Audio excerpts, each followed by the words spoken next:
And Deborah? Hey, Miss Cindy. Hey, Greg. Hey. Wow, this is amazing. I'm writing as fast as I can. Okay, so I have actually, this kind of ties into one question I had. Okay. And I did want to make a comment, and I can't remember what class, Greg, but I have to go back through my notes. But one on a weekend class that I did, I used one person at work as my subject. And Okay. that Friday, I was so upset I wanted to quit. I mean, it was so overwhelming. And my job and hers interact every day. And that weekend, whatever we did, you said it would make that person not have any impact on you. And I'm not saying it quite correctly. That was probably the Phoenix technique. Like that sounds like the Phoenix technique class. I'm not sure that I took the Phoenix, but I'd have to go look.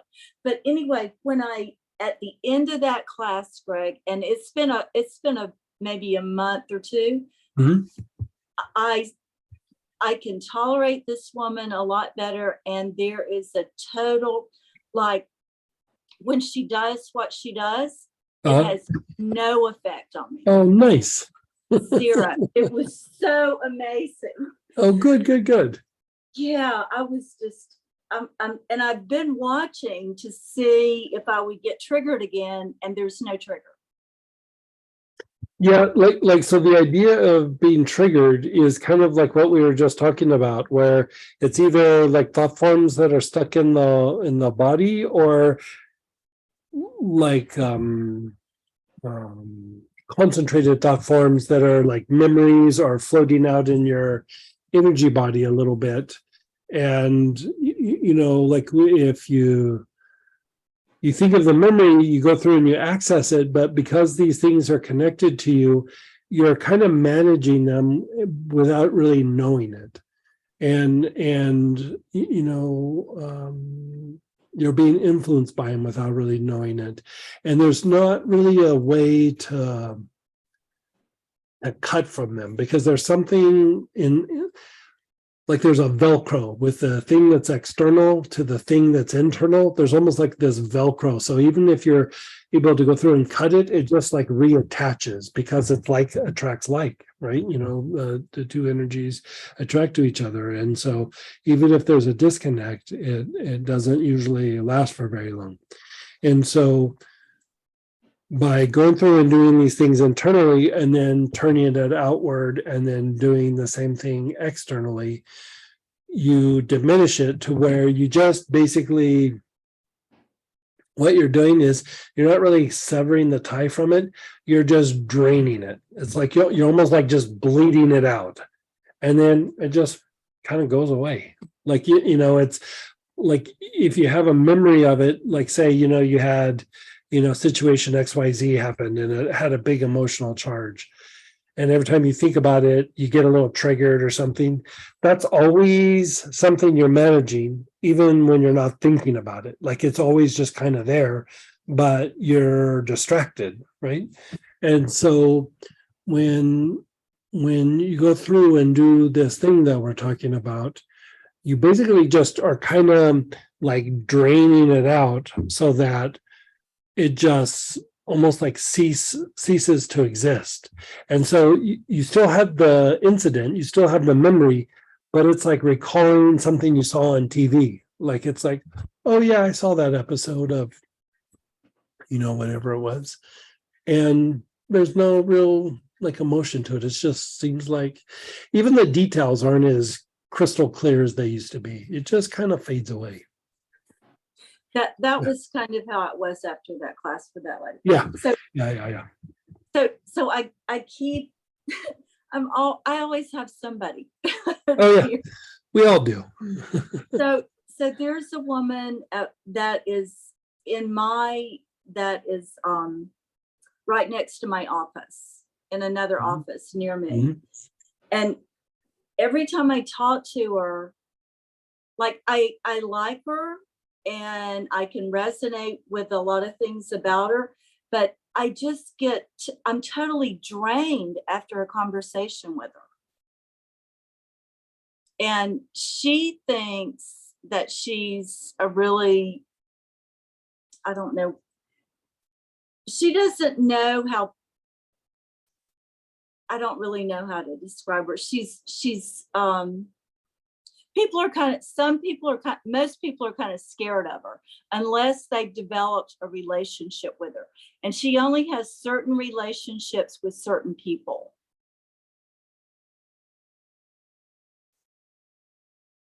Okay. So I'm wondering what would be helpful. Like, I'm just having a normal conversation with her, and she repeats herself, and I just feel totally drained from it. I don't really know how to describe it more than that. So I would use something like ironbark, eucalyptus, or the etheric cords to clean the cords between you guys, and I would do that on a regular basis. I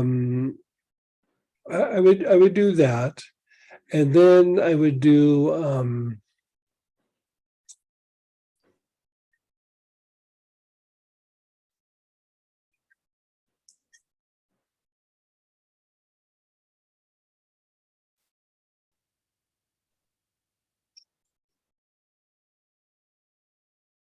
do you happen to have that blend blue healer? I don't think I do, but I might get. Do you have any blue oils like German chamomile or yarrow or dark blue tansy or blue tansy? Anything that's got. I don't think I do. So blue healer or what else? And I'll just get it because I really. Are you going to take the class in the middle of the month, in the middle of January? Is that the class you were just talking about? What's it called? The Foundation of Mystical Healing or something? Yeah. It'll be like there's going to be a whole range of things in there. So yeah. I mean, you might go through it. I was going to say you could probably wait because there's going to be like a little bottle of it, but not a 5 ml bottle. But you might want to get blue healer anyway. Like, yeah, okay. That's probably a good idea. And so, there's like the body tonic and everything. Get the 5 ml bottle. Like, get the 5 ml bottle. And so this is what you'll want to do. Like, think of her, right? Like, you say you're at home and you sit and you think of her. Like, and you go, right. Okay, I'm thinking of her. Like, it doesn't even have to be good or bad or anything. You just start thinking about her. And okay. Like, if you pay attention to your body, like before and after, like before you think of her, you go, okay, I'm going to check in with my body. And like, where do I feel tension? Where do I feel this? Where do I feel that? Right. Then you think of her, you recall a couple of interactions and everything. And then you check in with your body. You'll notice that like, there's weird tensions in your body that weren't there just a couple minutes ago. Right. So whenever you think of her, like just think about her for a little bit and then let it go. And then check in with your body, right? Check in like, okay, I feel tension in my shoulders. I feel tension in my jaw. I feel tension in my gut. My hamstrings feel tight, like, whatever it is. And then inhale the oil as you are paying attention to your body. Like, you're not trying to fix it. You're not trying to make it go away. You're simply just putting your attention and awareness on that spot and just inhaling the oil. Do several rounds of that where you go through and you go, okay, thinking of her, and then you inhale the blue healer and then you let it go, and then you go, okay, think of her again. Where do I feel it again? And then do it again, and then eventually work your way into the spine, right? Like, start exploring the spine up and down. Like, where do you feel it in the spine? And so after doing that for like probably a session or two, then like maybe about the third session, do that again. But then instead of just going within your body, as you think of her, like, again, not even like the good, the bad, whatever, you're just thinking of her. inhale as you think of her. And what you're doing is you're changing the dynamic of how your energy body and her energy body are interacting. That's why you're getting so tired. It's a dynamic that she's not even conscious of it. So if you brought it to her attention, she would just say, I don't know about that. That's kind of rude. And you're kind of weird. Oh, it would hurt. Like, what's that? Yeah. It would hurt her feelings if I Yeah. had said, She's not aware of it. She is not aware of it. yes. And she couldn't change it consciously if she tried. Like Yes. you really have to be trained on how to shift it. And so, I mean, that's what I'm going to be running you guys through. We are going in this deep, but this is just like the Reader Digest version of it. And the Blue Healer should start to change that dynamic between the two of you. But the class in the middle of the month, it's this whole range of there's these seven components that you work. Yeah.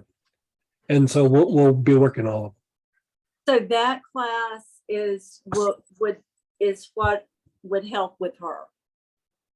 Will help with her and anybody. Like the good people, you'll feel a greater connection to. You'll be able to go deeper into your spiritual practice because of how you're interacting with the light that flows through nature. But the difficult people, let's just say their actions and their words have less potency, and it becomes easier for you to just go, I don't know about that. Just step away from it. Right. It's like different ways of like approaching something. Like, okay, this causes me stress. This causes me trauma. That is true. And we go through and unwind that. But this is almost like, why does it cause you stress? Why does it cause you trauma? Or how does it do it? Rather than just unwinding the stress and the trauma, it's like, let's change how we're mechanically interacting with people in the environment so that the energy coming in and out either sticks or doesn't stick or attracts something completely different. Right. Okay. So I had one